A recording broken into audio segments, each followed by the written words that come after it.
There was a great egalitarian aspect, I think, to every person who was at the table, that this would be something for every New Mexican. And it wouldn't matter how you spell your last name, and it wouldn't matter what you ate, or how you prayed, or if you prayed. This would be something that would be there to help every New Mexican that needed a hand.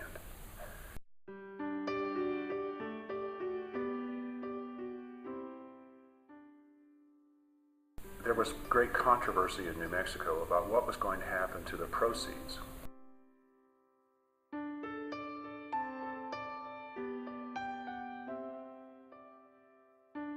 So the message was, where is that money? It belongs to the citizens of New Mexico. Our job was to turn people out and to make sure that people participated and that their voice was heard.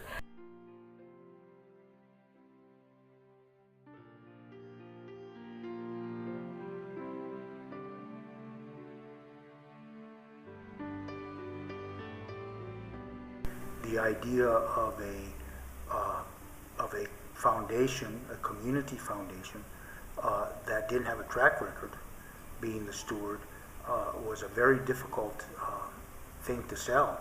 A lot of us at that time wanted it to be, those dollars to be vested within a community entity that would have community accountability, community input, etc. Well, what we had going for us is the capability of the and the enthusiasm of the initial board.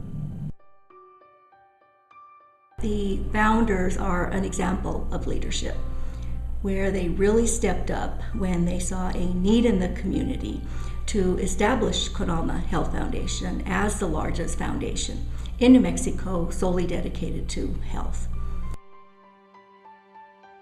At the community forums and at our planning committee sponsored by the Attorney General, there was just regular people serving on it from diverse areas of the state who felt committed to the mission of creating a mission for Con Alma that reflected community needs, that reflected access, no matter where people lived in New Mexico.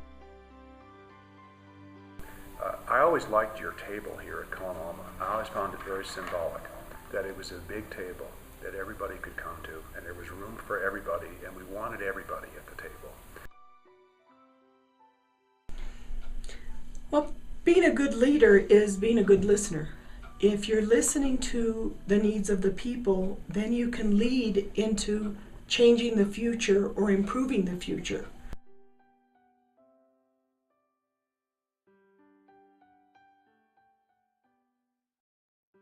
You know, the CAHF is the consciousness or the conscience of Con Alma.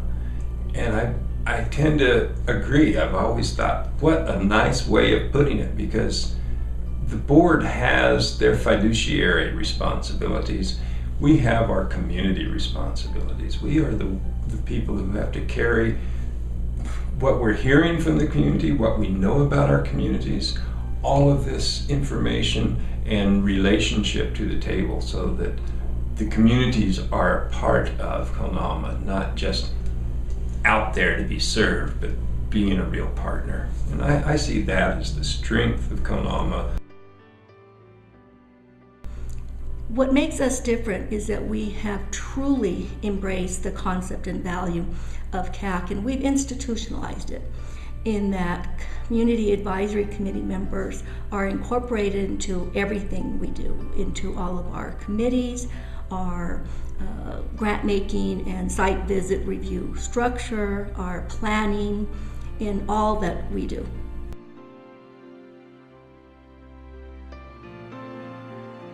We've created a unique and forceful and well-known foundation that is solely dedicated to health. When you celebrate something like a 10-year anniversary, it not only recognizes the past, it energizes for the future. Coming together on this 10th anniversary to say, look at what we've done, but by golly, we can't stop now. We still have much more to do. So we celebrate what we've done so far, but we are celebrating also where we're going in the future. So it's important to celebrate it now, and 10 years from now, we're going to celebrate what we did starting today on this, our 10th anniversary.